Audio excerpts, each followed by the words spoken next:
Bago tayo dumako sa ating pong pag-aaral, ay welcome po muna natin yung ating bisita. Amen. Maraming salamat sa ating Panginoon at dinala po ng ating Panginoong Diyos ang ating bisita ngayon. First time po, sister? Dito po? Opo, Pastor. Oo. At anong pangalan niyo po, sister? Sister Gigi po. Sister Gigi, no? At Sister Gigi, welcome po sa gawain po ng ating Panginoon. Hindi ko po ito gawain po ito ng Diyos. At tandaan po natin si Pastor, wala pong miyembro ng church. Tayong lahat po, miyembro ng ating Panginoon. Amen? Amen. So, yun po ang tamang terminology na dapat po natin marinig, no? Kasi maraming pastor nag-claim, church daw tayo niya, no? Hindi po. Wala tayong pag-aari ng church. May pag-aari po, walang iba kundi ang ating Diyos. Okay? Kaya welcome po sa gawain ng ating Panginoon at maaari pong nanibago si Sister Gigi ngayon dahil nga po wala tayong instrumento, no? Wala tayong mga sumasayaw sa gitna, iba ba? Kasi ang tunay po na pagsamba, dapat ang gusto ng Diyos. Hindi po gusto ng tao. Amen po? Karamihan po ngayon gusto ng tao. Ito gagawin natin para masaya. Hindi po. Kasi ang tunay na pagsamba, nandito na po yan. Nakasulat na po. Ang atin na lang gagawin, sundin na lang natin yung sinasabi po ng ating Panginoon. No? At tayo po ay talagang tunay at totoo na sumasamba sa Diyos kasi dapat ang tunay at ang pagsamba sa ating Panginoon, hindi po dapat samahan ng entertainment. Tama po? Karamihan na entertain ng pong tao, no? So, ang nangyari, ang resulta, ay wala na ang kapurihan sa Panginoon. No? Nandun na po sa mga sumasayaw o ano man. Pero ganun pa man din, syempre may mga bagay na dapat alamin, no? Ang isang anak po ng Diyos. Katulad po ng sinasabi po ng ating kapatid na Pablo, no? Bago po tayo dumako sa ating pagsamba sa ating Panginoon, sa ating pangangaral, pagbabahagi ng mga salita po ng Diyos. Nais ko munang basahin po sa inyo ang aklat po ng Ephesians chapter 5. No? Verse 18, ang sabi dito, verse 19, Verse 19, sabi po dito, speaking to yourself in psalms and hymns and spiritual songs, no? Singing and making melody in your heart to the Lord. So, ang himig, hindi yung galing sa instrumento. Ang himig, galing sa puso. Tama po? Yun po yun ang ibig sabihin ng himig. No? Kaya po ay, ano daw ang atin lamang gawin? Yung mga salmo, mga himno. Kaya gumagamit tayo ng salmo. No? Ano mga himno. Kasi ito po talaga ang nais po ng ating Panginoon. So, purihin po ang Diyos at ano pa po ang sabi sa aklat po ng Colossians chapter 3. Okay? Ano po, may dumating pong kapatid. Colossians chapter 3 verse 16 po, mga kapatid. Nais ko lamang pong basahin po sa inyo. Sabi po dito sa verse 16, let the word of Christ dwell in you richly in all wisdom. So, ang salita daw ng Panginoon dapat manahan sa atin ng masagana ng may buong karunungan. No? Kaya sabi po dito, teaching and admonishing one another in psalms and hymns and spiritual songs, singing with grace in your hearts to the Lord. Kaya ang pagpupuri, galing niya sa puso para sa ating Panginoon. No? Para madali po nating naintindihan, yung nais po ni Lord, ang tunay na pagsamba ay pagsambang natural. Pag sabing natural, walang halong kimikal. Tama? No? Di po ba na napakasarap inumin, kainin yung mga natural? Tama po? Unlike doon sa puro chemical ang kakainin mo, iinumin mo, hindi ka healthy doon. So sa pagsamba ganun din, natural po yung ating pagsamba. Bakit? Kasi ito po yung tinuturo ni Lord. No? Hindi tayo sumasabay sa agos ng mundo. Hindi tayo sumasabay sa sinasabi po ng mga tao na dagdagan natin ito kasi para masaya, para maengganyo ang mga tao.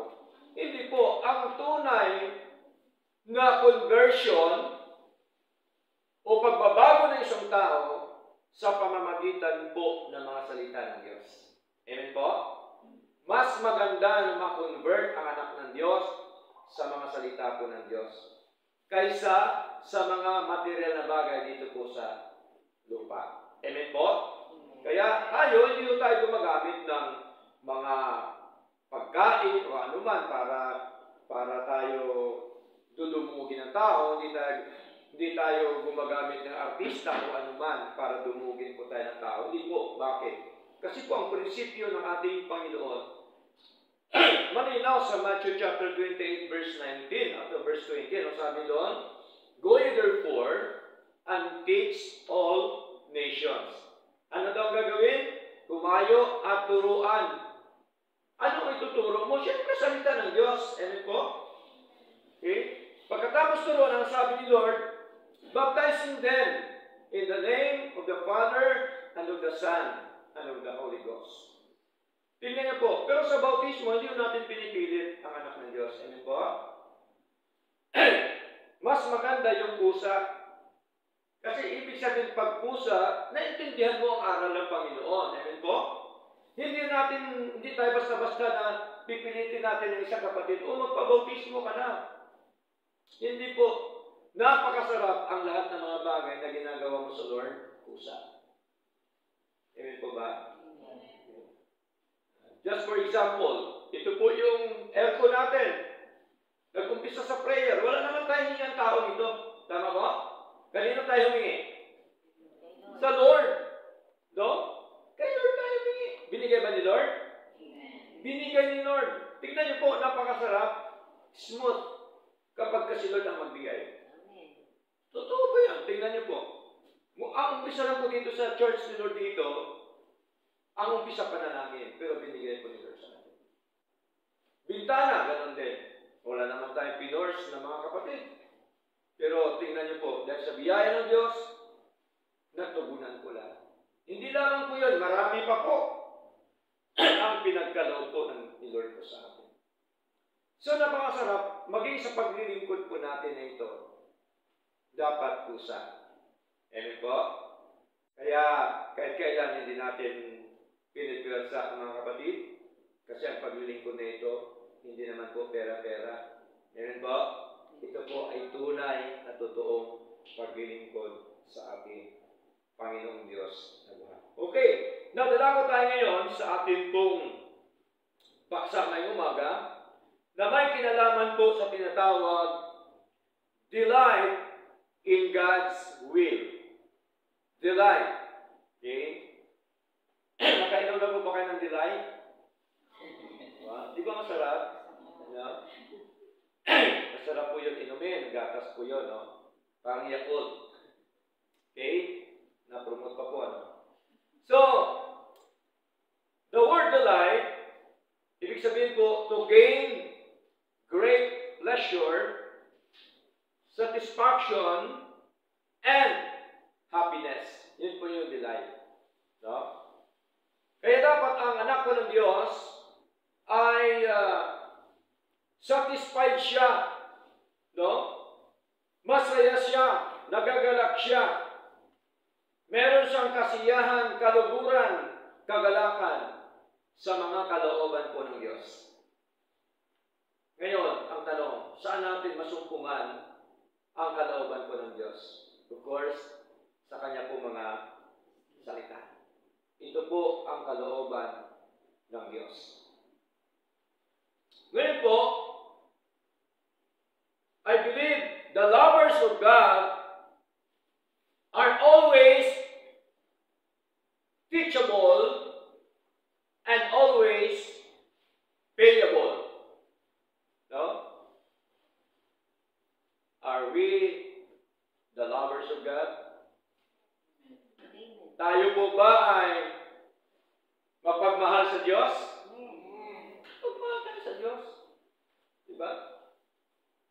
Pag sabing teachable, ibig sabihin, meron kang tinatawag na teachable spirit. Yung espiritu natuturuan ng salita po ng Diyos. Amen po? Sapagkat tayong lahat, kailangan maturuan. Even me, kailangan kong maturuan ng ating Panginoon. O ng ibang mga pastor, o ng ibang mga lingkod ng ating Panginoon. Lahat tayo, kailangan tayo maturuan. Kasi ang conversion dapat araw-araw sa buhay natin. Amen po? Okay? At bukod doon, yung tinatawag na parable, dapat masunurin tayo sa mga salita po ng Diyos. Kung anong sinasabi po ni Lord, dapat yun lamang po yung ating sundin. Okay? So, dito po tayo ngayon mag-aralan sa aklat po ng Psalms, mga kapatid. Sa atin po binasa kanina, Psalms chapter 40, na ito po ay isinulat. Isa po sa sumulat nito ay si Haring David. Alam na po natin, no, ang buhay po ni Haring David. Okay? Na kung saan po ay kanya po itong ibinahagi ang kanya mga karanasan during the time sa ating Panginoon. No, siyempre, ang kanyang ibahagi yung mga makapagbigay ng lakas, sigla, encouragement sa buhay po ng bawat isa. Kasi, even David, meron din siyang kahinaan during the time. Amen po? Okay? Pero ang tinuro niya, ito po ay makapagbigay sa atin ng kalakasan na kanyang karanasan sa atin pong paglilingkod na ito ay dapat po natin makita. Psalms chapter 40, verse 7. Mag-start po tayo sa verse 7. Kasi mahaba po ito hanggang 17. Dito lang po muna tayo. 5 talata lamang ang ating tatalakayin, mga kapatid. Okay, verse 7. Sabi po dito, Then said I, Lo, I come. Sabi po ni Lord. Darating po ba si Lord? Sabi ni Lord, I come. No? Darating po siya. Okay? Dumating na po ba siya o hindi pa? Hindi pa po. Hinihintay pa po natin hanggang ngayon. Okay? Sabi po dito, in the volume of the book, it is written of me.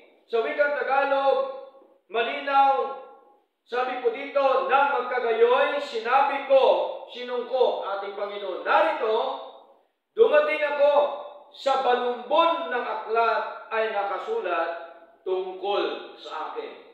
Ano po ang ibig sabihin ng balumbon ng sulat? Ito po, yung kabuuan ng Old and New Testament.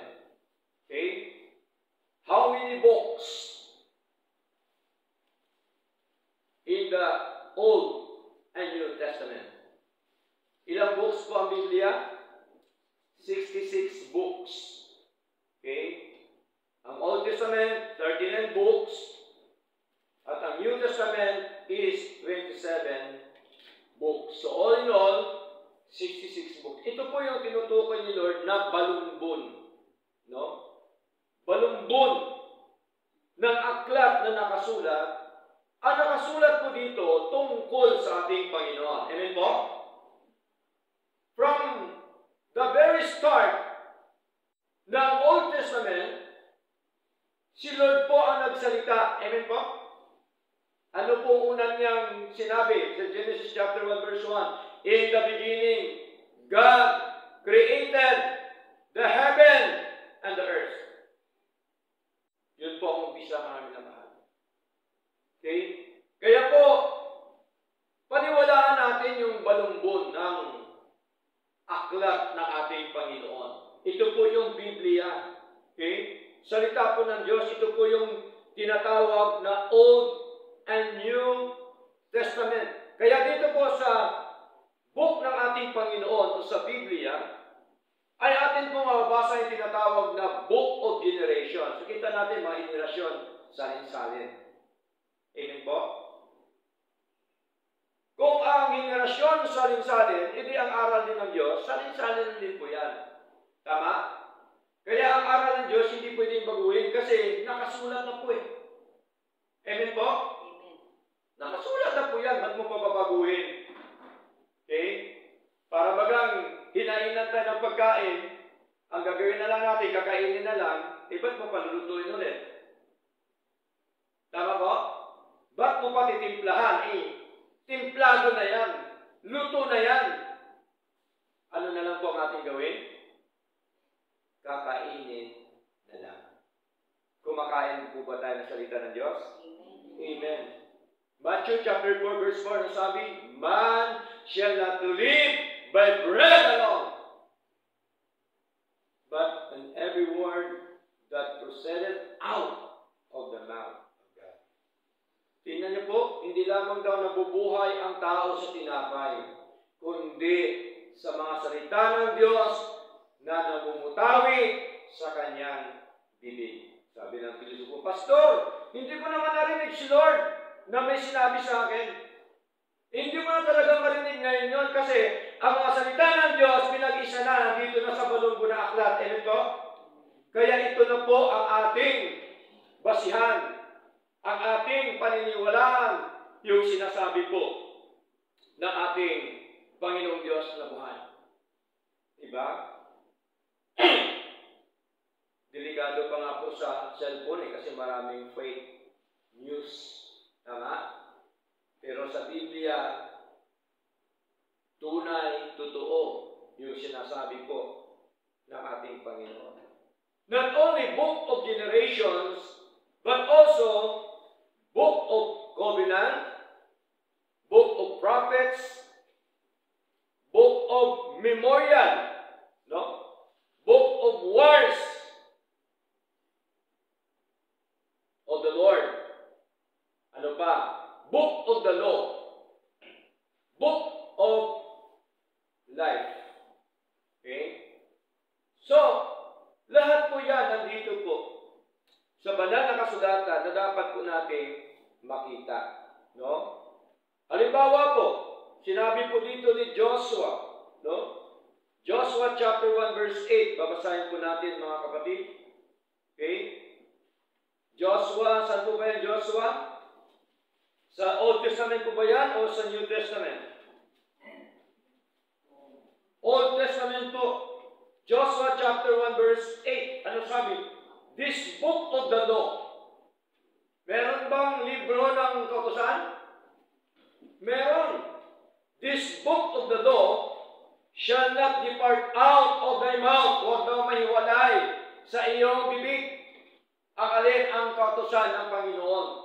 At ang sabi yung dito, but thou shalt meditate therein day and night. Okay? Ano pa po? Sabi pa po dito mga kapatid, that thou mayest observe to do according to all that it is written therein. For then thou shalt make thy way prosperous, and then thou shalt have good success. Gusto mo ba maging matagumpay sa buhay? Gusto ba natin? Amen. Siyempre, gusto natin maging matagumpay sa buhay. Kaya nga po tayo naglilingkod sa Lord. Amen po? Kaya nga po tayo nandito ngayon sa gawain ng Panginoon. Okay? Pero may kondisyon. Anong kondisyon? Ito daw ang libro ng kautusan. Huwag daw mahiwalay sa ating bibig. Ano pa ang sabi ni Lord? But thou shalt meditate therein day and night. No? Ating pagnilay-nilayan, araw at gabi. Ibig sabihin, lagi natin dapat binabasa ang salita po ng Diyos. Ano pong binabasa natin araw-araw? Baka mamaya, binabasa natin araw-araw, busy tayo sa cellphone o saan man. Tapos, wala nang panahon ang salita po ng Diyos. Okay? Once na wala nang panahon ang salita po ng Diyos, wala na rin panahon sa iyo ang Diyos. Amen po? Totoo po yan. No?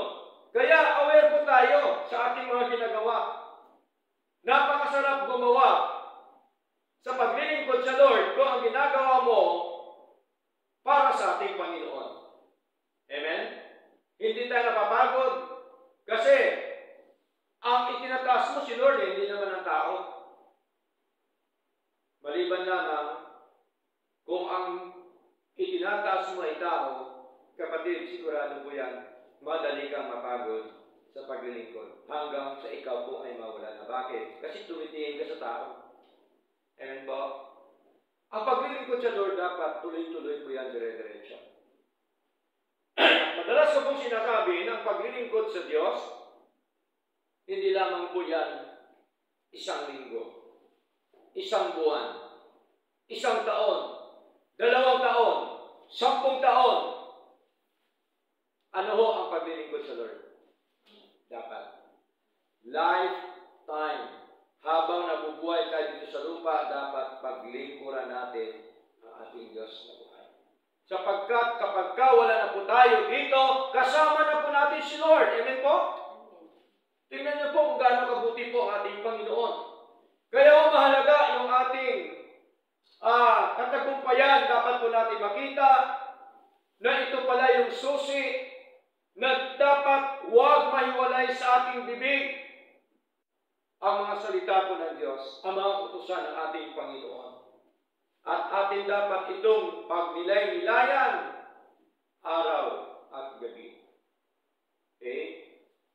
Alam niyo po ba ang salita ng Diyos? Napakasarap po. No? Matamis. Katulad po siya ng gatas at pulot o kyutan. Matamis po ang salita ng Diyos. Malinamnam po ang salita ng Diyos. Sabi ng ibang mga Kristiyano, Pastor, hindi ko naman naramdaman. Hindi po talaga yan maramdaman kung ikaw ayaw sumunod sa Lord. Amen po? Hindi mo talaga yan maramdaman kung ang lifestyle mo hindi yung nagbabago sa harapan ng ating Panginoon. Amen po? Kaya maraming Kristiyano ngayon na hirap na lumakad sa paglilingkod sa Diyos. Bakit? Napakaraming bagahe sa likod. Amen po? Ano po yung bagahe? Yung mga ginagawa na hindi kaya-aya kalugod-lugod sa harapan ng ating Panginoong Diyos na buhay. Kaya hirap na hirap siya. Ano ngayon ang dapat natin gawin? Tanggalin natin yung mga bagahe natin sa likod. Amen po? Ipagkatiwala natin sa Diyos, ibigay natin sa Panginoon, at para tayo ay malaya, masigla, malakas, magaan ang atin pong paglilingkod po sa Lord. Ano pong sabi ng ating Panginoon? Matthew chapter 11, verse 28 up to verse 29. No? Basahin po natin, mga kapatid. Okay? Matthew chapter 11, verse 28 up to verse 29. Sabi po dito, okay, Matthew chapter 11, verse 28 up to verse 29. Ano sabi? Come unto me. No? May pananawagan si Lord sa atin, mga kapatid. Lumapit kayo sa akin. Come unto me. All ye that labor are heavy laden, and I will give you rest. Tingnan niyo po. Pagod na pa tayo sa buhay, lumapit po tayo sa Diyos. Amen po? Okay? Ano pa po sabi dito? Take my yoke upon me. Ano po ang tinutukoy na yoke, mga kapatid? Ang yoke na sinasabi po ay ang mga kautusan ng ating Panginoon. Yung mga aral ng Diyos na dapat nating makita. At ang sabi po ni Lord, and learn of me. Matuto kayo sa akin. Kaya ang natutunan natin dito, natutunan po natin kay Lord. Amen po? Hindi po natin natutunan kay Pastor, kundi natutunan natin kay Lord. Okay? Sapagkat ang pastor, ang nangangaral, ginagamit lang po yan ni Lord. Pero ang kumikilos, ang nagbabago ng buhay natin, ang nagtuturo sa atin upang gawin ang kalooban niya, walang iba kundi ang ating Diyos na mahal. Amen po? Ano niyo po ba ang nagdala sa inyo dito? Si Lord. Hindi po si Pastor. Amen po? Ang credit lahat dapat sa Lord. Sapagkat Isaiah chapter 42 verse 8, ano sabi ni Lord? Sabi po ni Lord, my glory I will not give to another. Ang kapurihan ko, hindi ko ibibigay sa iba. Dapat ang kapurihan sa Lord lang. Amen po? Hindi kay pastor, hindi kanino man, hindi kay sister, hindi kay brother, hindi kanino man. Okay? Sa Lord po ang kapurihan lahat, mga kapatid. Okay? So ano ba ito sabi dito sa Matthew chapter 11, verse 29? Take my yoke upon you, and learn of me, for I am meek and lowly in heart. No? Mapagpakumbaba ba ang puso ang ating Panginoon? Nagpakababa ko ang ating Panginoon. Sapagkat nung pinanganak ba ang ating Panginoon sa ospital po ba? Hindi po. Sa premier po ba? Diba? Sagot sa Samaritan ba? Hindi po. Saan po pinanganak ating Peso Kristo? Sa sabsaban. Tanda po yan ng pagpapakumbaba ng ating Panginoon. Okay? Kahit po kaya niyang gawin ang lahat ng mga bagay, pero pinakita niya sa atin para siya po ay ating tularan. Amen po? Dapat din po tayo magpakumbaba sa kanyang harapan. And ye shall find the rest unto your souls. Tingnan niyo po. Merong kapahingahan ang ating mga kaluluwa. Saan? Sa mga aral po ng Diyos. Amen? Sa mga salita po ng Panginoon. Pastor, hindi ba sa Panginoon lang? Hindi po. Kasama talaga yung salita ni Lord. Amen po? Hindi po pwede na maniwala ka lang kay Lord at hindi mo pinaniwalaan yung sinasabi ni Lord. Hindi tugma po yun. Amen po? Hindi po pwede, kailangan, pag maniwala ka sa Lord, paniwalaan mo rin ang kanyang mga salita, yung sinasabi po niya. Kasi mag-partner po yan, yung living word, si Lord, at saka yung written word. Magkasama po yan, hindi pwedeng ihiwalay. Amen po? Kasi kanya ito nandoon sa balumbon ng kanyang aklat, ang tungkol sa kanya. Okay? So malinaw po, na sa ating paksa na ito, yung tinatawag po na delight in God's will, dapat ang puso natin mayroong kasayahan sa mga kalooban po ng Diyos. At pag sinabi pong delight, ibig sabihin ay tender, malambot, di ba, hindi matigas. Okay? Pag sabing delight, dapat ay tinatawag siya na soft. Di po ba? Hindi soft na sabaw. Okay? Yung malambot. Di ba? So yun pa ibig sabihin ng delight, mga kapatid. Kaya po, napakaraming talata sa banal na kasulatan, yung tungkol po sa ating Panginoon, at dapat po nating paniwalaan na ito pong salita po ng Diyos, ay dito naka-record, dito nakasulat ang lahat na ginawa ng ating Panginoong Diyos na mahal. Okay? Kaya po, ating basahin po mga kapatid, yung tinatawag po na Book of Life. No, meron din po tayong Book of Life. Mababasa po dito.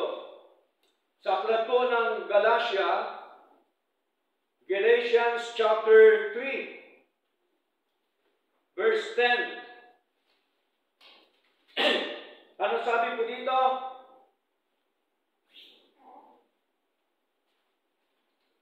Okay? Ay, sorry po, no? Sa Philippians chapter 4, verse 3. Po pala, tungkol sa Book of Life. Philippians chapter 4, verse 3. Sabi po dito, and I entreat thee also, through your fellow, help those women which labored with me in the gospel, with Clement also, and with other my fellow laborers, whose names are in the book of life. Meron bang book of life? Meron. Ang kanila daw pangalan, yung mga kamanggagawa ni Pablo, maging si Clemente, ang kanila daw mga pangalan ay nakasulat sa aklat ng buhay. Ibig sabihin, mga mananampalataya po yan. Amen po? Ibig sabihin, nasa loob ng book ng church. So, merong book of life sa banal na kasulatan na dapat po natin makita upang tayo po ay huwag magulumihanan at dapat po tayo ay magpatuloy, mag-aral, matuto sa ating Panginoong Diyos. Kaya ang sabi ni Lord, John chapter 14 verse 1, natalakay po ni Pastor Rene, na taga Cagayan, nung last Sunday, John chapter 14 verse 1, ang sabi ni Lord, let not your heart be troubled. Huwag po magulumihanan ang ating mga puso. Bakit? Kasi alam po ni Lord, ang issue lagi puso. Amen po? Ang issue lagi sa mga mananampalataya ay puso. Sabi ni Lord, let not your heart be troubled. Anong kasunod?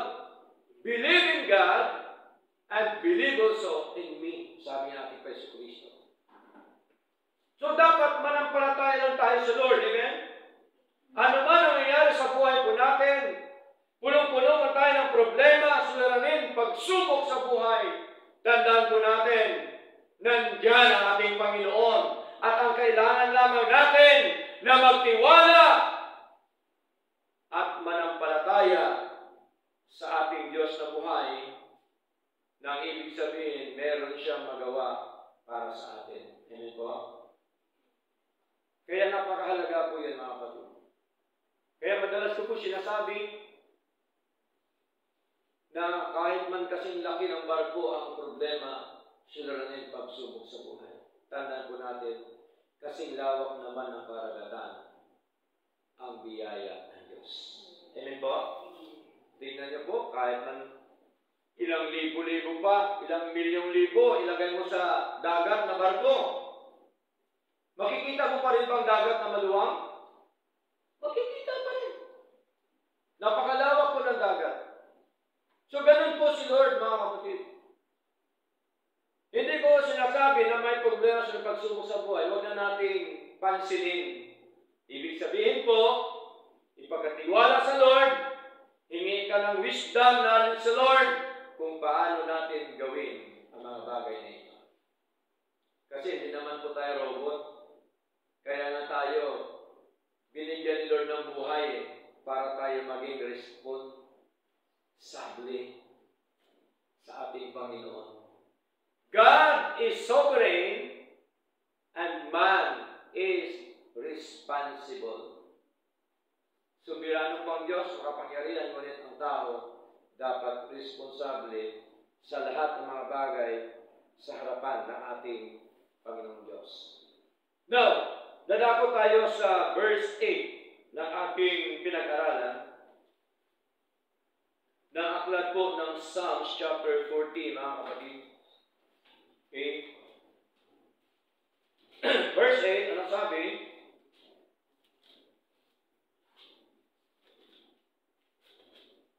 Sabi po dito ni David, I delight to do thy will, oh my God.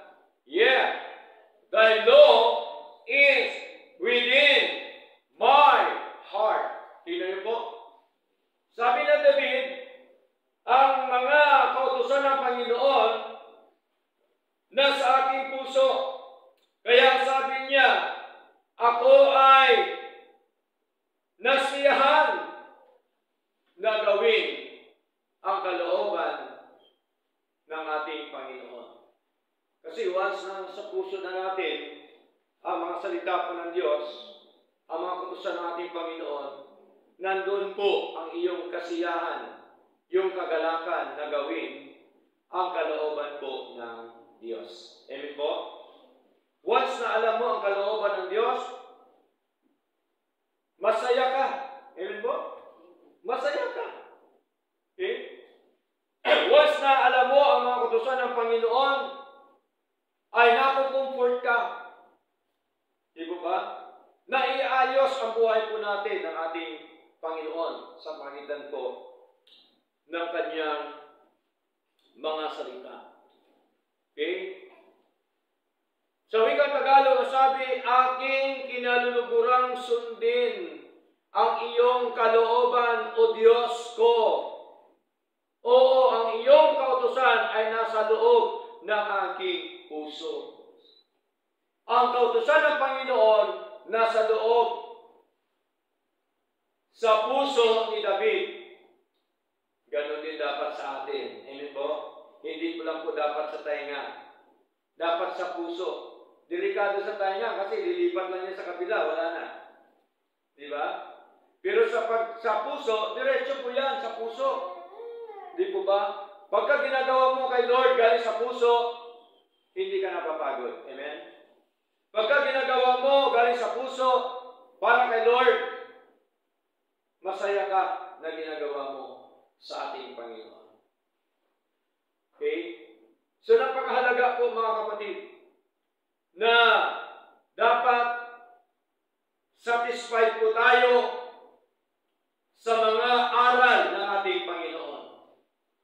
Kung meron man tayong iniintindihan, itanong kay pastor. Amen po? Lalong-lalo na sa Christian living at saka sa doctrine ng ating Panginoon. Mahalaga po yan mga kapatid. Okay? Romans chapter 7 verse 22 ang sabi, for I delight in the law of God after the inward man. No? Ibig sabihin pala, ang sabi po ng ating Panginoon sa pagitan po ni Pablo sa wikang Tagalog, sapagkat ako ay natutuwa or nagagalak o nasiyahan sa batas ng Diyos ayon sa panloob ng tao. Ibig sabihin sa panloob, sa puso. Amen po? Sa puso talaga mahalaga na dito natin iintak, itanim ang mga kautusan ng Panginoon. Sapagkat pag nasa puso ang kautusan ng Diyos, walang sino man ang makakakuha. Amen po? Walang sino man ang siya makakaagaw. Kasi sa puso mo na eh. Tama po? So napakahalaga mga kapatid, na sa ating paglilingkod nito ay dapat lagi nating gawin sa harapan ng ating Panginoon ng kanyang mga kautusan, ng kanyang mga salita, ang kanyang kalooban, lagi po sa ating puso. Hindi po sa puso. Okay? Mahirap po pag puso lang. Hindi mo ba? Kaya dapat sa puso yung mga salita po ng Diyos. Okay? Nagagala ka, ginagawa mo para kay Lord. Kasi galing sa puso ang iyong ginagawa. Okay? Ano pa po mga kapatid? Sabi pa po dito sa aklat ko ng Psalm, chapter 37, atras na po tayo ng konti. Psalms chapter 37, verse 4, ano sabi po ni David? Delight thyself also in the Lord. Magpakaligaya ka naman sa Panginoon. Diba? Maligaya ba tayo sa Lord? Amen. Nasiyahan ba tayo sa Lord? Amen. Amen. Magpakaligaya tayo mga kapatid sa Lord. Okay? Sapagkat walang katumbas ang kaligayahan sa Panginoon. Amen po? Amen. Walang katumbas po yan mga kapatid. Hindi kaya yan tumbasan ng pera. Hindi yan kaya tumbasan ng ginto. Hindi kaya yan tumbasan ng anumang mga bagay sa mundo. Ang kasiyahan, ang kaligayahan natin sa ating Panginoon. Kaya sabi po ni David, delight thyself also in the Lord, and He shall give thee the desires of thine heart. Ibibigay niya ang desire ng ating puso. Ang issue pa rin puso. Diba? Puso ang mahalaga, mga kapatid. Dapat totoo at tunay ang ating puso sa Panginoon. Tandaan po natin, nakita po ni Lord ang ating puso. Amen po? Maraming klaseng puso. Merong puso ng saging. Diba? Siyempre, ang una mo makita, puso, bago yung bulaklak. Amen po? Pagkatapos ng bulaklak, ano na? Bunga. Ang umpisa, puso. Kaya kung ang salita ng Diyos na sa ating puso, ang magiging bunga, ang magiging resulta, magandang bagay para sa Panginoon. Amen po? Yun po ang tunay na paglilingkod po sa ating Panginoon. Kaya sabi ni David, delight thyself also in the Lord, and He shall give thee the desires of thine heart. Meron ba tayong desire sa Lord? Meron po ba tayong desire sa Lord? Meron. Hindi po yan nawala. Hanggat tayo nabubuhay sa mundo, meron tayong desire sa Lord. Okay? Mawala na lang yung desire mo sa Lord kapag nandoon ka na sa 6 feet below the ground. Diba? Wala na po yan. Nandoon ka na kay Lord. Amen po? So, dito po sa ating pag-aaral nito, mga kapatid, tinuturuan po tayo ng Diyos na dapat tayo ay maging maligaya, maging masaya, at merong kagalakan sa mga salita ng Diyos sa ating mga puso. Ano pa po ang sabi po ng ating Panginoon? Sa pamamagitan po ulit ni David, Psalms chapter 1, verse 1 up to verse 2. No? Hanggang verse 3. Mas maganda. Sabi po dito, blessed is the man that walketh not in the counsel of the ungodly, nor standeth in the way of sinners, nor sitteth in the seat of the scornful. Diba? Sabi ni Lord, mapalad daw ang tao na hindi lumalakad sa payo ng mga hindi makadiyos. Okay? Ni tumayo man sa daan ng mga makasalanan. Kaya ayaw po ni Lord, mga kapatid. No? Verse 2, ang sabi, but his delight is in the law of the Lord. Saan ba kaligayahan natin? Sa kautusan ba ng Diyos? Baka ang kaligayahan natin sa material na bagay. Diba? Baka ang kaligayahan natin ay sa anumang mga bagay sa mundo. Hindi po. Dapat ang kaligayahan natin sa mga kautusan ng ating Panginoon. Kasi kung ikaw maligaya sa Lord, maligaya ka rin sa Kanyang kautusan. Amen po? Pag maligaya ka sa Lord at sa Kanyang mga kautusan, aba, Naglalakad ka pa lang papunta sa church, nagagala ka na kasi po sasamba ka sa Lord. Amen po? Ganun po yun ang naramdaman ng isang anak ng Diyos na siya po ay nakaramdam ng tinatawag po na kaligayahan sa ating Panginoon at sa mga kautusan ng ating Panginoon.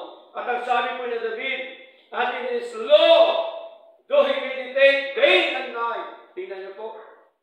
Ang kanyang mga kautusan ay pinagninilayan araw at gabi. Kaya ang pagbabasa ng salita ng Diyos dapat araw at gabi. Okay? Pagkagising, dapat salita ng Diyos na agad. Amen po? Huwag kasunod na po yung kape. Dapat salita ng Diyos ang una. No? Yung sinasabi ng gabi bago ka matulog, magbasa ka ulit ng salita ng Diyos. Okay? Kung meron tayong agahan, meron tayong pananghalian, kung meron tayong hapunan, ang hinihingi ni Lord nga, araw at gabi lang eh. No?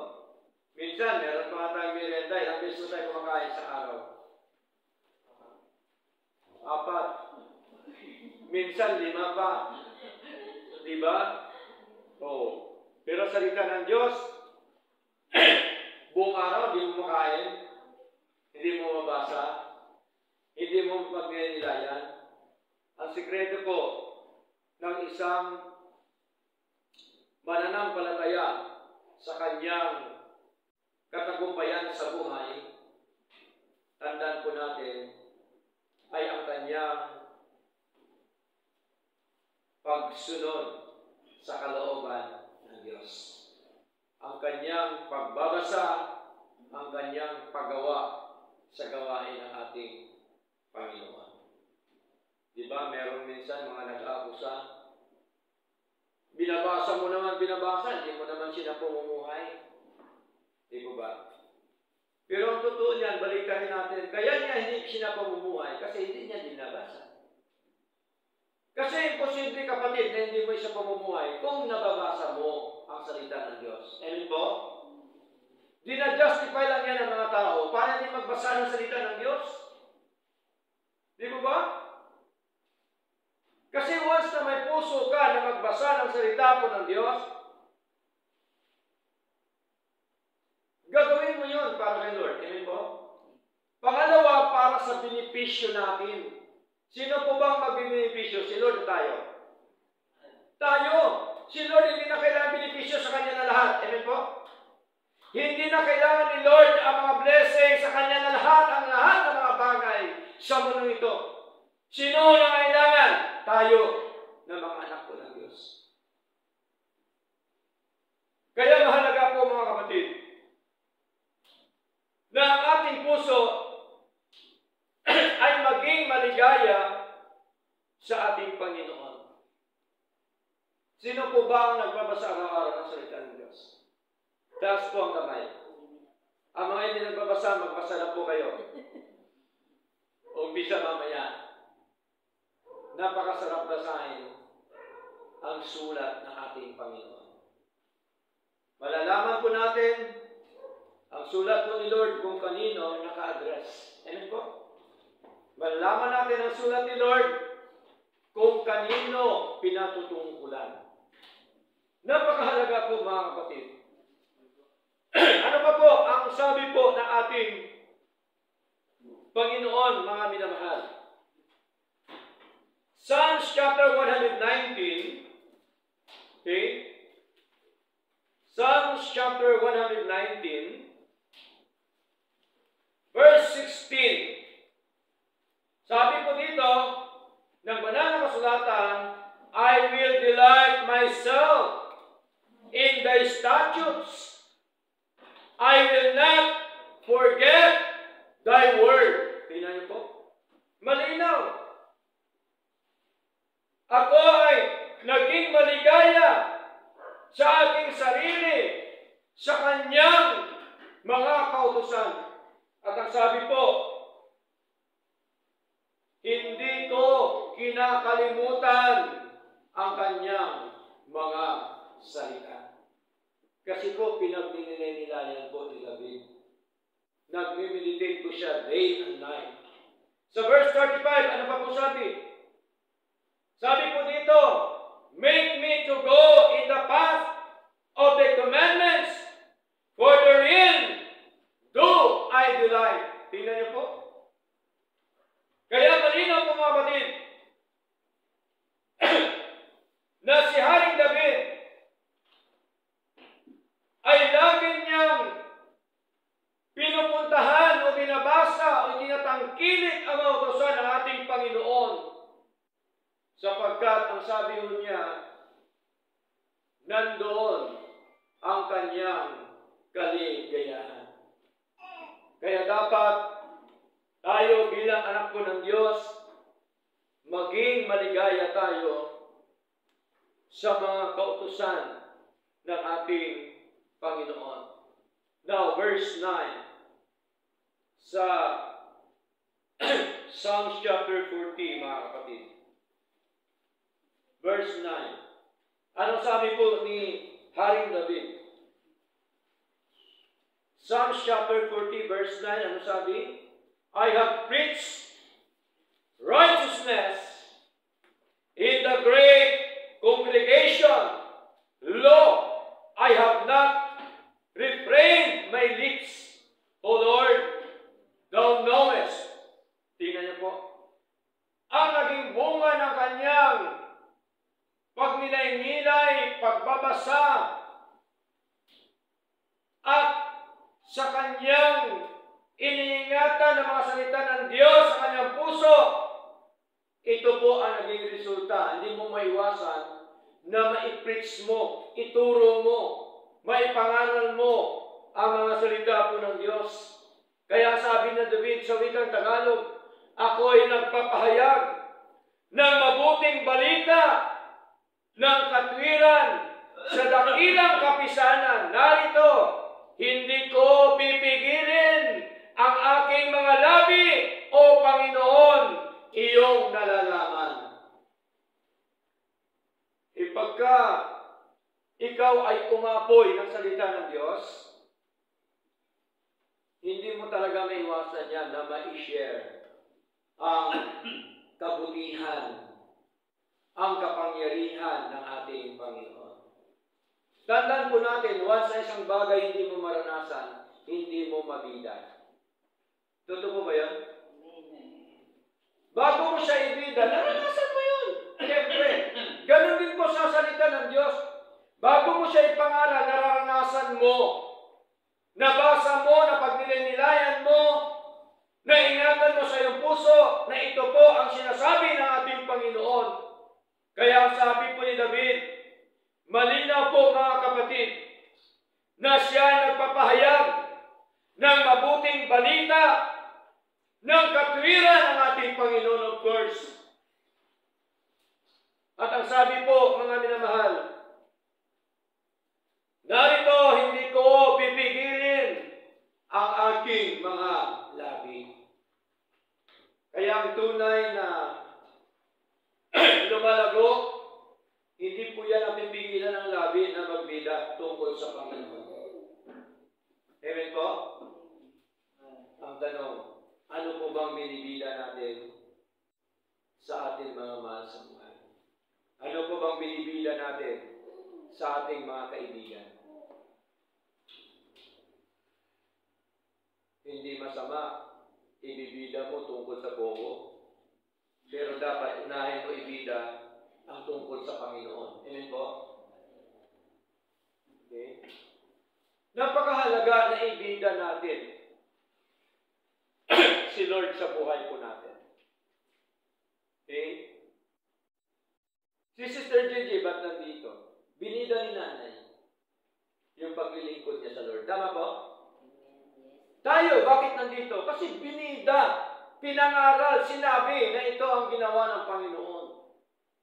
Di mo ba? Kasi ang salita ng Diyos kailangan kumalat. Good news po yan eh. Amen po? Hindi po yan bad news. Ang salita ng Diyos, good news. Okay? Kaya dapat natin ibahagi po yan, ipangaral po yan. Pero, tandaan po natin ang ating pangangaral, wala sa pilitan. Amen po? Pagka sinabi ng isang tao, ayaw po makinig, huwag nating pilitin. Amen po? Kasi ang lahat ng mga bagay may katakdaan. Amen? Di ba? Si Sister JJ, hindi naman natin kasama noon yan, ngayon lang. Kasi po may katakdaan si Lord. Amen po? Kaya ang ginagawa natin, lagi prayer sa mga kapatiran, sa mga anak ng Diyos, na sila nawa ay magkaroon ng puso na alamin ang katotohanan ng ating Panginoon. Katulad po kahapon, napakaganda po ng aming sharing ni Sister Princess. Inabot na kami ng gabi. Hindi na namalayan, madilim na. Diba? Kasi ganun po yung kaligayahan natin sa Lord. Hindi tayo nainip, hindi tayo nasasawa. Ganun din kanila Tatay Hill. Okay? Tuwang-tuwa din po si Nanay. Eh bakit po? Kasi binibida po natin si Lord. Amen po? Binibida natin ang mga salita po ng Diyos na ito po ang aral ng Panginoon. At ang aral po ng Diyos, tunay at totoong aral na atin pong napatunayan sa atin pong paglilingkod na ito. Okay? Anong sabi po ni Pablo? Romans chapter 1. Basahin po natin. Romans chapter 1 sa Bagong Tipan, mga kapatid. Katabi po siya ng Acts. Okay? Romans chapter 1, verse 16 up to verse 18 po, mga kapatid. Ano sabi ni Pablo? For I am not ashamed of the gospel of Christ. Hindi ko ikinahiya ang ebanghelyo ng Panginoon. Dapat hindi din po natin kinakahiya. Amen po? Huwag natin ikahiya ebanghelyo ng Diyos. Kasi ebanghelyo po yun ng Diyos eh. Mas ikahiya natin ang ating binibida na mali. Amen? Huwag natin dapat ikahiya katulad sa sinabi ni Pablo. Ano ba pong sabi? For it is the power of God. Remember, the gospel is the power of God. Amen? Ang ebanghelyo, kapangyarihan ng Diyos. Bakit po kapangyarihan ng Diyos ang ebanghelyo? Sapagkat ang ebanghelyo galing po sa ating Panginoon. Ang Diyos ba makapangyarihan? Yes. Kayang gawin ng Panginoon ang lahat ng mga bagay. God is God. And He does His will. Ang Diyos ay Diyos, hindi po yan nagbabago. At nagagawa niya ang kanyang nais. Okay? Kaya tayo ay umaayon lamang sa kalooban po ng Diyos. Amen po? Hindi po sa kalooban natin. Okay? Masarap po yung magdedepende ka sa Diyos. Napakasarap po. Kaysa magdedepende ka sa tao. Minsan, magdedepende ka sa tao, di ba? Napifailure. Tama po? Pero sa Lord, hindi po. Bakit? Kasi alam mo kung anong sagot ni Lord sa iyo sa ating mga panalangin. Sino po ba nananalangin araw-araw? O yung mga hindi nanalangin, manalangin araw-araw ha? Mula mamayang gabi. Kaya tingnan niyo po, napakabuti ng Diyos. Di ba natin na nakita na acknowledge na ang bahay panambahan nag-umpisa sa pananalangin? Ito na po ngayon, binigay na po ni Lord sa atin. Hindi na po tayo umuupa. Amen po? Ito na po. Di po ba? Kaya itong lahat ay biyaya po ng Diyos yan. Pinagkalooban pa tayo, nilagyan pa natin ng Cleopatra dyan, dahil pagka merong nahilo, pwede iga. Di ba? O, napakabuti ng Diyos. At least, habang siya nakahiga, nakikinig na salita ng Diyos. Lahat yan,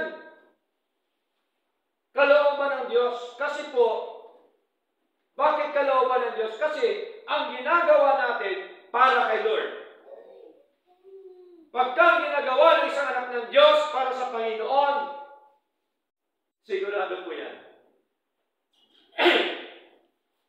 Hahabulin ka ng pagpapala ng Diyos.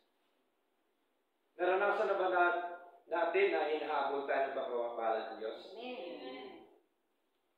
Ano po ibig sabihin? Takbo ka dyan. Yan pa ba yan? Hindi, nagtataka ka na pagdating mo sa bahay, nandyan na ang iyong kailangan. Yan po?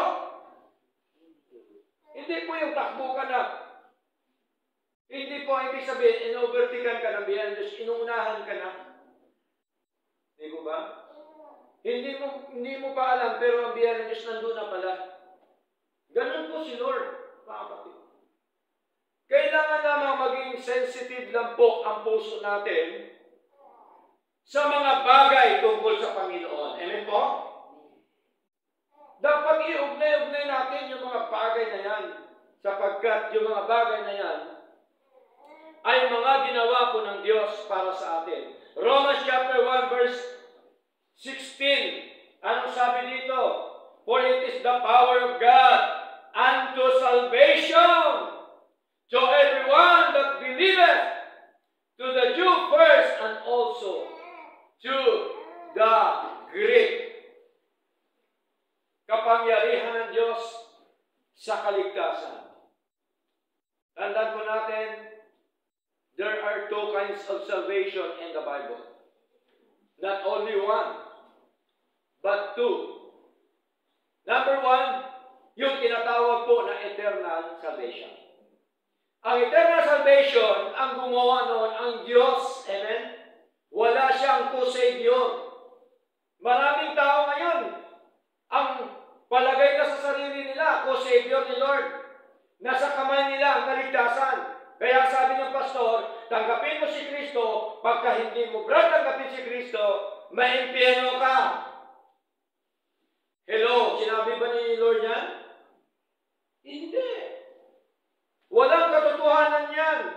Bakit niya sinabi na impyerno? Kasi nasa kamay niya, nasa bibig niya, dala-dala niya ang kaligtasan ng Panginoon. Hindi po. Ang eternal salvation ang may gawa ang Diyos lang. Amen? Ang Diyos lang na ginanap na niya. Kailan niya ginanap?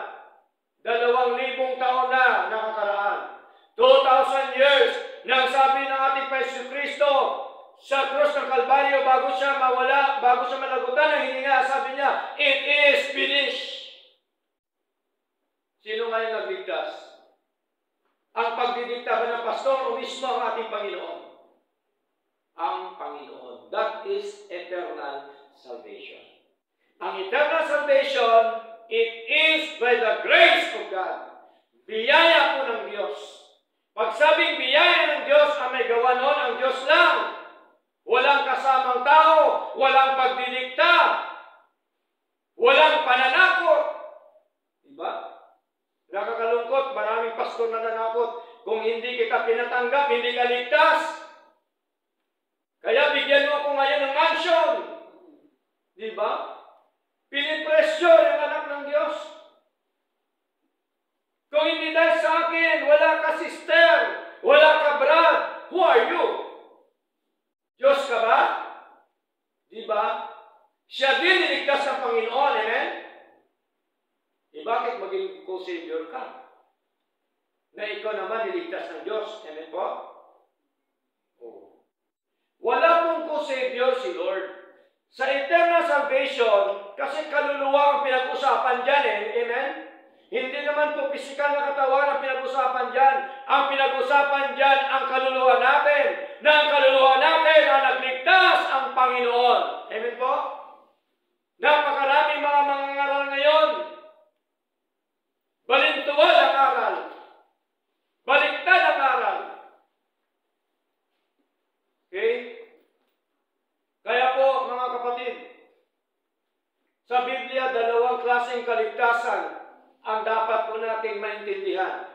Ito po ang eternal salvation na ang may gawa nito ang ating Panginoon. Sino po bang nagbigay sa atin ng eternal life? Basahin po natin. Aklat po ng John. Chapter 10. Di po ba? John chapter 10. Verse 28. Anong salita po dito ang ating Panginoon Kristo? Anong sabi po niya dito? And I give unto them. Sinong them? Yung mga tupa.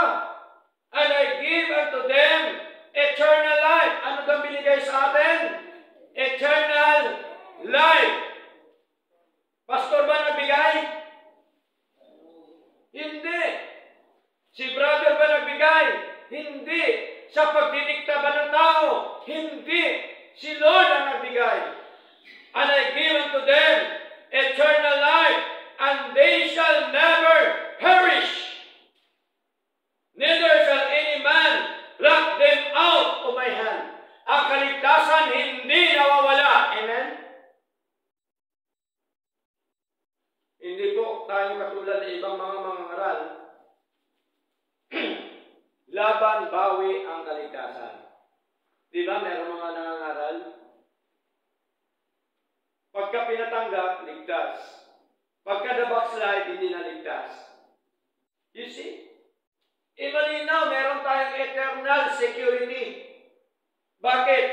Sabi ni Lord, and they shall never perish. Hindi sila kailanman mapapahamak. Saan? Sa impyerno. Ano ba po sabi dito? Neither shall any man pluck them out of my hand.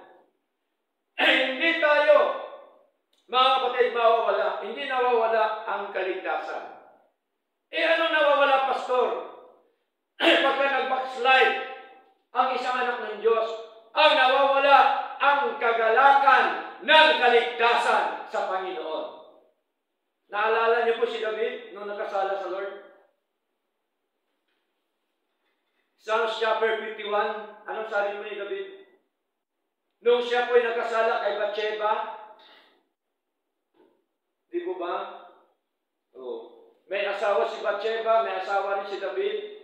Pero ang ginawa, nangangalo niya silang dalawa. Kasi nagustuhan ni David, nakita niya na naliligo si Bathsheba. Doon pumasok ang lust of the flesh. Lust of the flesh, mga kapatid. You see? Anong ginawa niya? Pinain niya si Urias, asawa ni Bathsheba, para mamatay sa giyera. Pinain niya. Noong namatay, inasawa niya si Bathsheba. Unang anak dahil nakasala sa Lord, anong ginawa? Ano nangyari?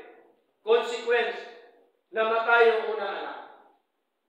Pangalawang anak, ito po yung pangako ng Diyos, si Haring Solomon. Tingnan niyo po. Kaya nung nagkasala ko si David, ano sabi niya? Psalms chapter 51, verse 9 to 10, sabi po ron ni David, create in me a clean heart, O God. Ang prayer ni David, likhan mo ako, Diyos, ng isang malinis na puso. Bakit? Ang puso niya marumi. At sabi ni David, and renew a right spirit within me. Cast me not away in the presence of the Lord. Ayaw niyang mawala ang presensya ng Panginoon sa kanya. Anong kasunod? And take not thy Holy Spirit from me. Sabi ni David, restore unto me with the joy of my salvation. Gusto niya ma-restore ang kagalakan ng kanyang kaligtasan kasi po, wala na siyang kagalakan sa Lord. Nagkasala na siya kay Lord. Ang isang Kristiyano, pagka nagkasala na kay Lord, wala na po yung kagalakan sa paglilingkod sa Lord. Totoo po ba yun? Totoo po. Di po ba? Minsan, wala nang lasa yan salita ng Diyos. Wala nang lasa yan yung pagdalo sa gawain, pag namumuhay sa kasalanan ng isang anak ng Diyos.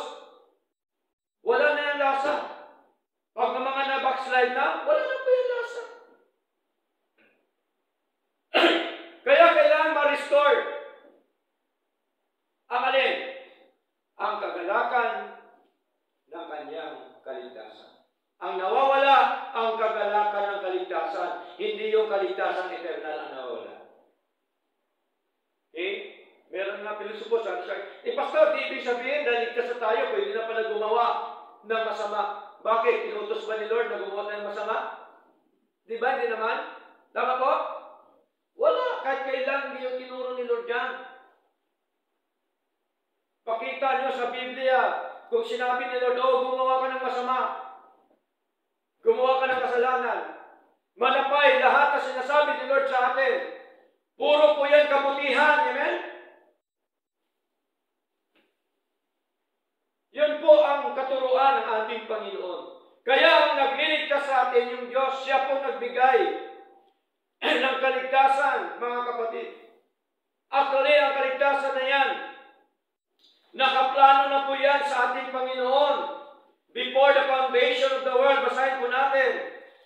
Aklat po ng 2 Timothy, chapter 1, verse 9, ano sabi dito? Who hath saved us and called us with an holy calling, not according to our works. Ang kaligtasan pala, hindi dahil sa ating mga gawa, but according to His own purpose and grace. Kaya po, ang kaligtasan eternal pala, mga kapatid, ayon yan sa layunin at biyaya ng Diyos. Kaya ang tanong dyan, sino po ba ang unang umibig? Ang Diyos ba o ang tao? Ang Diyos ang unang umibig sa atin.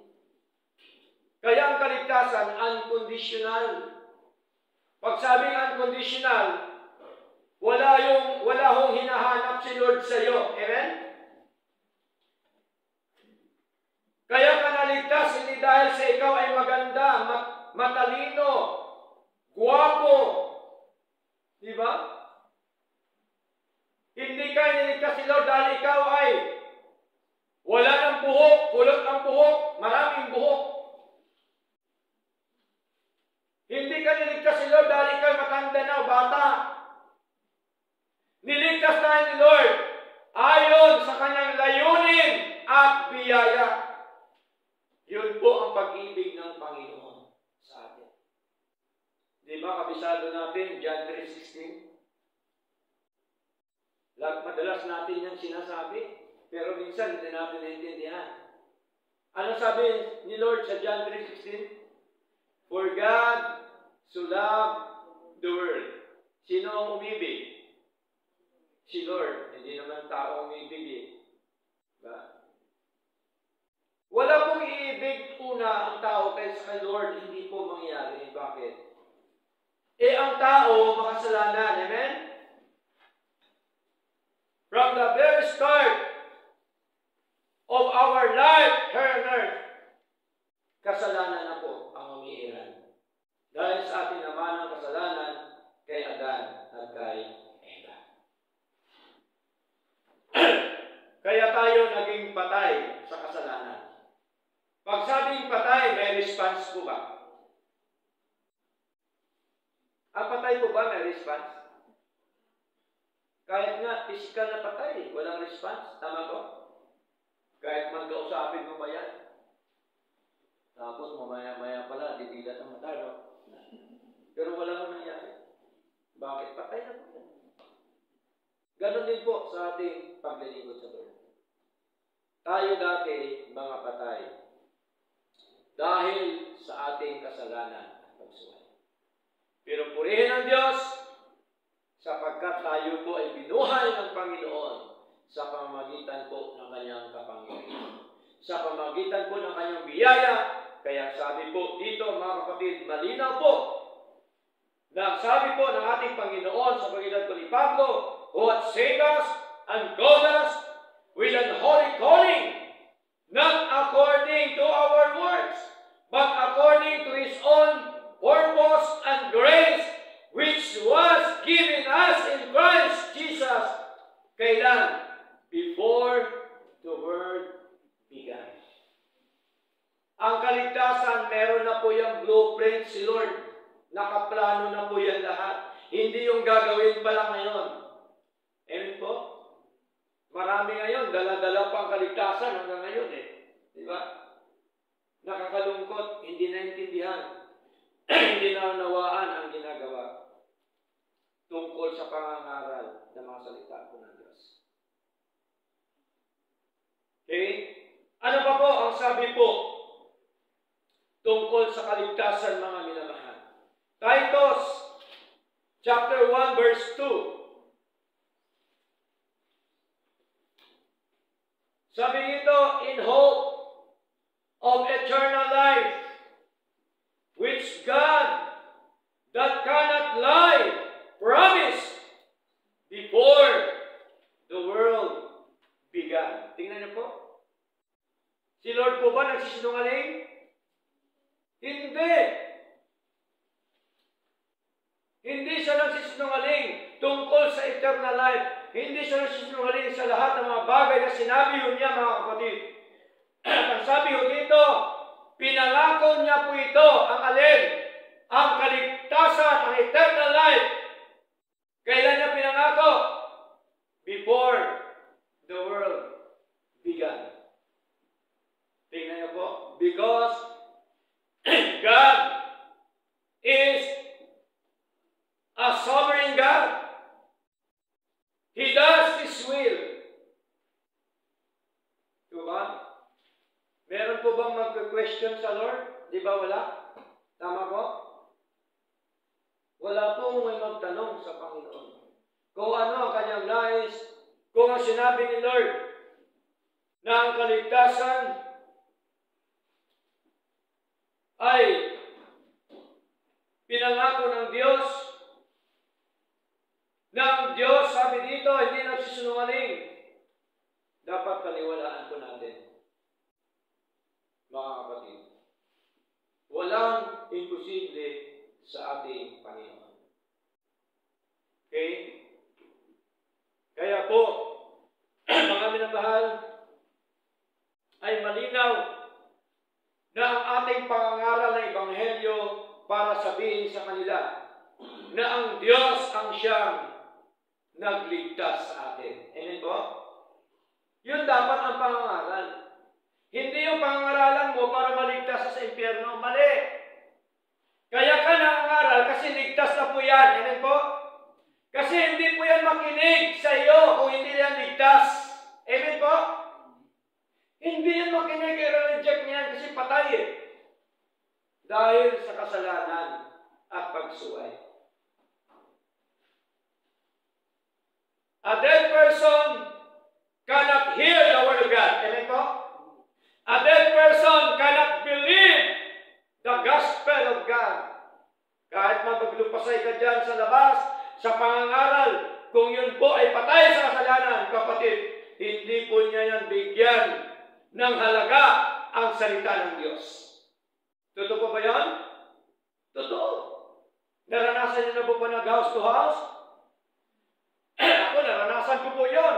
Maraming nagre-reject sa salita ng Diyos. Bakit?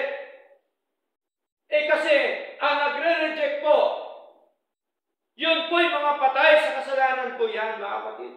Hindi pa yan na born again, amen? Pero once na isang patay na born again, binuhay ng Diyos sa kanyang kapangyarihan, magkaroon po siya ng willingness to hear the word of God. Amen po?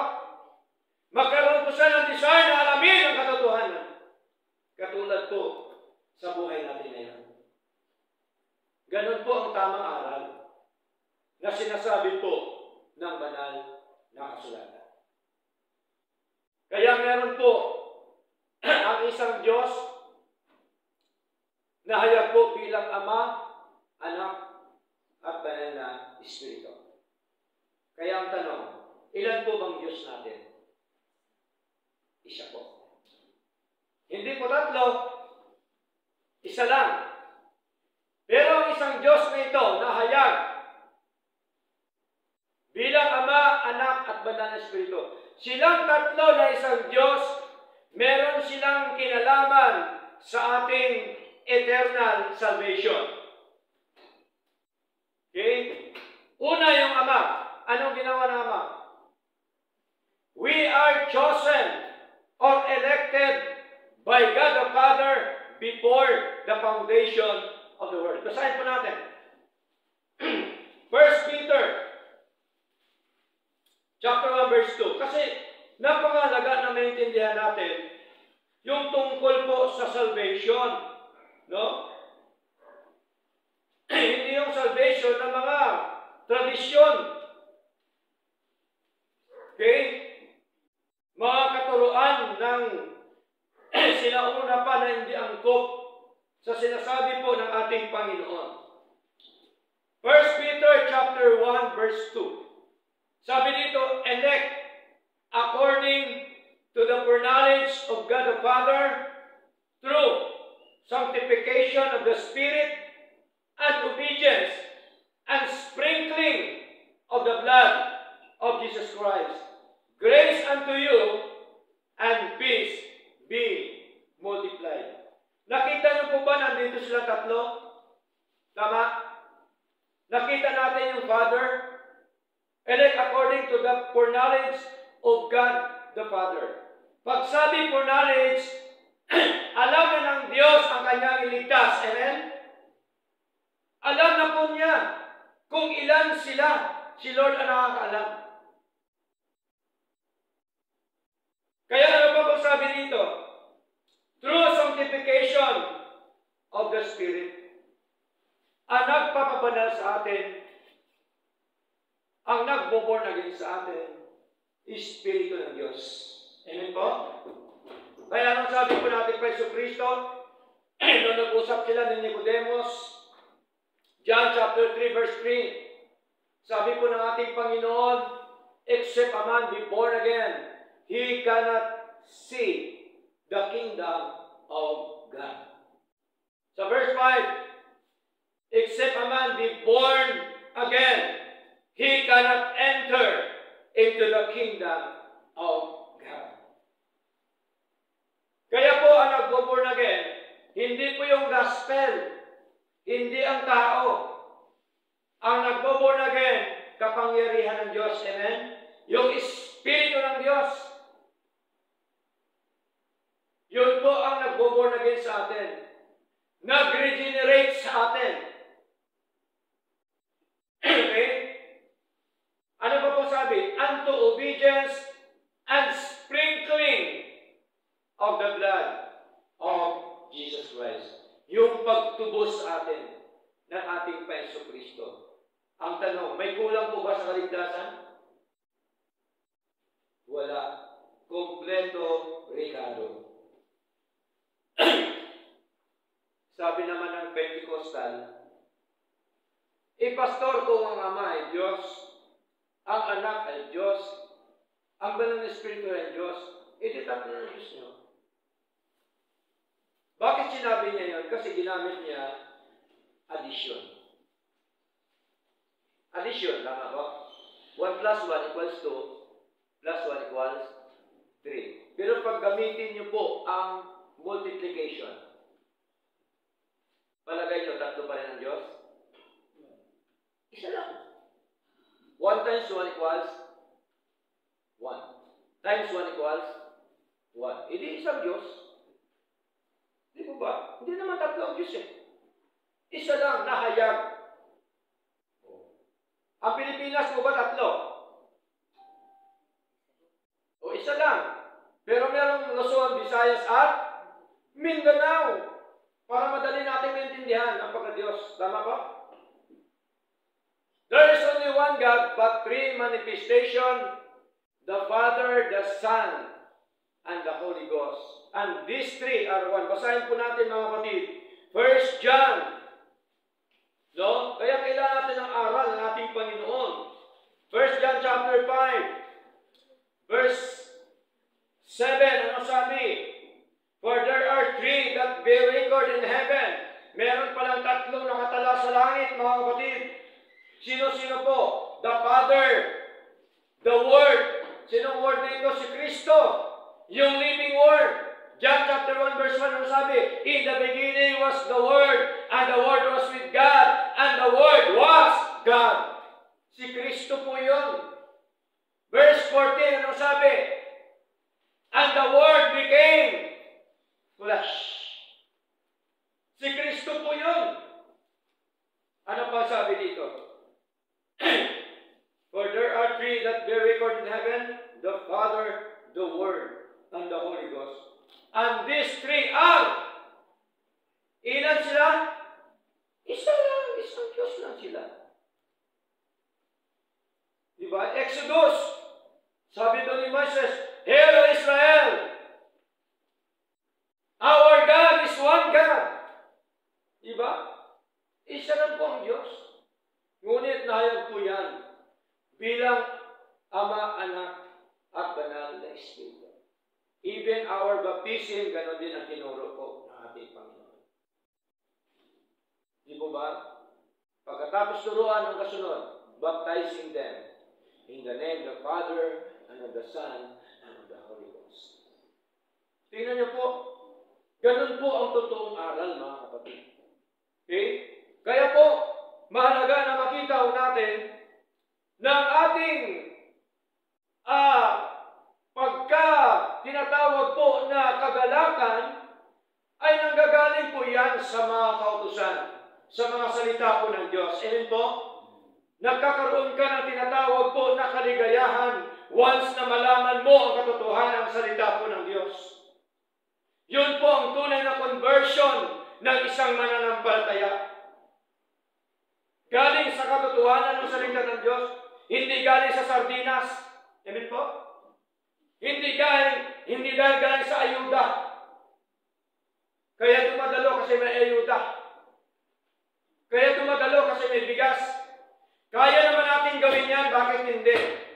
Pero bakit hindi natin ginagawa? Kasi ang tunay na conversion, ang tunay na paglilingkod, dapat siya ay maging matatag sa aral po ng Diyos. Amen? Dapat tayo ay magkaroon ng tinatawag na matibay na paglilingkod sa ating Panginoon. Kaya pag nalaman natin ang katotohanan, nandun po yung ating kaligayahan sa Lord. Amen po? Naging maligaya po tayo sa Panginoon. Bakit? Kasi natugunan ang ating mga pangailangan espiritual. Mahirap pagka hindi mo alam tungkol sa kaligtasan. Mahirap. Hindi ka sigurado. Amen po? Kaya sabi ng mga ibang manampalataya, ligtas kaya ako. Pagka ako balad mamatay, mapunta na ako ng langit. Pero hindi ako ligtas sa ginagawa ko. Ang kaligtasan hindi naman yan sa pagitan ng gawa. Amen po? Ang kaligtasan gawa ng Diyos. Kaya ka gumagawa sa Lord kasi ligtas ka na. Amen po? Ang pananampalataya, ang good works, ang paglilingkod sa Lord, pagbabasa, pananalangin, pagdalo sa gawain ng Panginoon, lahat po yan, ebidensya, bunga ng pagkaligtas ng Diyos sa atin. Amen po? Kasi kung hindi ka ligtas, hindi mo magagawa yun. Mga kapatid. Okay? So mahalaga na makita po natin, mga minamahal, ang pangangaral ng salita ng Diyos na sabihin natin sa kanila, ang tagapagligtas lamang ang ating Diyos na buhay at tayo po ay iniligtas sa Kanyang biyaya. We are saved by grace alone. Pag sabing biyaya, ang gumawa noon ay ang Diyos lang. Wala nang iba pa. Okay, next. Panghuli po, mga kapatid. Okay? Psalms chapter 40, verse 10. Anong sabi dito sa verse 10? I have not hid thy righteousness within my heart. I have declared thy faithfulness and thy salvation. I have not concealed thy loving kindness and thy truth from the great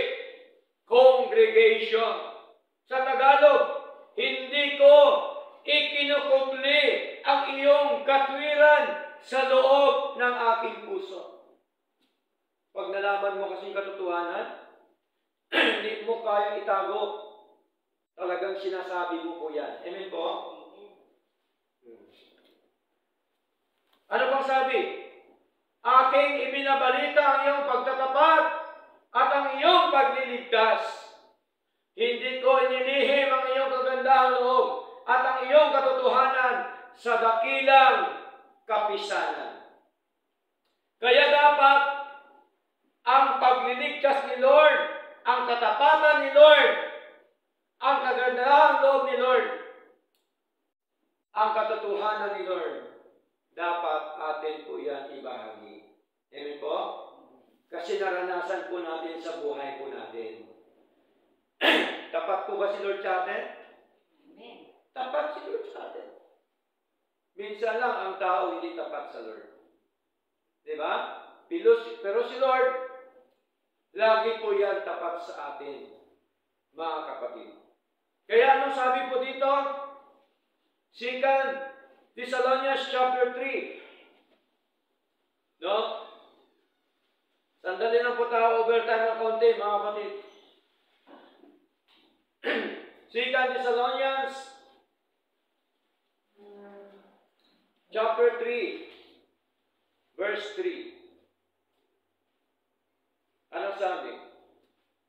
But the Lord is faithful, who shall establish you and keep you from evil. Tingnan po.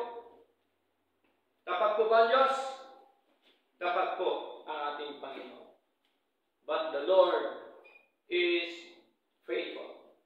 Tapat po sa atin. Dapat yun ang pangaral natin. Naalala niyo mo ba, brother, sister, tapat po yung Diyos natin. Tapat po siya sa kanyang ginawa lahat para sa atin. Ang kanyang kagandahang loob ay ating nakita at ating naranasan, maging po ang kanyang mga katotohanan salita. Kaya po ang ating pagsamba, mga kapatid, malinaw na tayo po ay naging maligaya, mga minamahal, dahil po alam po natin ang mga kautusan ng ating Panginoon. Maligaya po ba tayo ngayon? Amen. Sa mga salita po ng Diyos? O mahina. Maligaya po ba tayo ng mga salita po ng Diyos? Amen. Kanina mukhang di nakakain. Amen po. Maligaya tayo kasi ito po yung katotohanan na atin pong nalaman na dapat po natin ibahagi. Para naman ang ibang mga anak ng Diyos mapalaya, maging laya. Saan? Sa mga maling pamumuhay. Sa mga maling aral. Tama po? Mapalaya po. Kaya anong sabi po sa John chapter 8 verse 32? Ye shall know the truth, and the truth shall make you free. Malalaman mong katotohanan, at ang katotohanan ang siyang magpapalaya sa inyo. Pangalawang kaligtasan, yung tinatawag na temporal salvation. O time salvation. Akala nyo tapos na tayo, no? Di pa. Time salvation. Anong time salvation? Anong temporal? Yung kaligtasan natin dito sa lupa. Kailangan pa ba tayo maligtas dito sa lupa? Amen. Saan tayo maligtas? Sa gutom. Tama? Kaya kailangan natin yung pagtuturo ng Diyos. Amen po? Kung paano tayo mabuhay dito sa lupa. Yung tinatawag na time salvation o temporal salvation. Saan tayo maligtas? Saan? Sa mga maling aral. Mga maling pamumuhay. Maligtas tayo sa mga kaignorantihan ng salita ng Diyos. Maligtas tayo sa aksidente, kaya tayo nananalangin sa Lord. Amen po? That is temporal salvation. Marami po. Isang talata, mga kapatid, bago tayo magtapos. gusto ko lang kasing talakayin ang eternal salvation at saka yung temporal kasi mahalaga po yun. Huwag natin i-combine, no? Kasi malito po tayo pagka kino-combine po natin. Acts chapter 2, verse 40, anong sabi? And with many other words did he testify and exhort, saying, save yourselves from this untoward generation. Sabi po ni Pablo o ni Pedro, malinaw po na ang kanyang tagubilin sa mga mananampalataya, iligtas ninyo ang iyong mga sarili mula sa mga taong di matuwid. Ibig sabihin po, mga kapatid, yung untoward generation, ito po yung mga henerasyon na gumagawa ng kasalanan, kasamaan sa ating Panginoon. Kaya sabi po ni Pedro, save yourselves. Ibig sabihin, ilayo mo ang iyong sarili. Amen po? Yun po yung temporal salvation. Lumayo ka sa kanila. Kaya hindi pwede magsama ang mabuti at masama. Amen? Ihiwalay po lagi yan. Hindi pwede magsama si Lord sa Diablo. Amen po? Hindi pwede magsama ang katotohanan sa kasinungalingan. Hiwalay po lagi yan. Sapagkat sabi po ni Lord sa pagitan ni Pedro, save yourselves from this untoward generation. Kaya itong dahilan kung bakit hindi tayo nakikiayon sa takbo ng mundo. Amen? Sa mga ginagawa ng mga tao ngayon na wala ng ibang ginagawa kundi puro sa kalayawan, puro sa kanilang sarili, wala na panahon sa Diyos. Okay? Kaya kailangan humiwalay po tayo. Kasi pagka hindi tayo humiwalay, may tendency na tayo matangay. Amen po? Okay lang sana na tayo makatangay. Di po ba? May apelido bang makatangay? Meron. Okay lang na tayo makatangay, huwag lang tayo matangay. Amen po? So, maging aware tayo. Dapat lumalago tayo sa mga salita ng ating Panginoon. Sa mga aral po ng ating Panginoong Diyos ng buhay para hindi tayo katulad ng alon na pagano'n-ganon lang po yan. Kung saan ang agos, dito na po tayo. Ay, totoo po yan. Ay, tama po ito kasi sa Diyos din. Tanda natin ang Diablo naniniwala din po sa Diyos. Okay? Tandaan po natin yun. Ang Diablo, tinitwist ang katotohanan. Okay?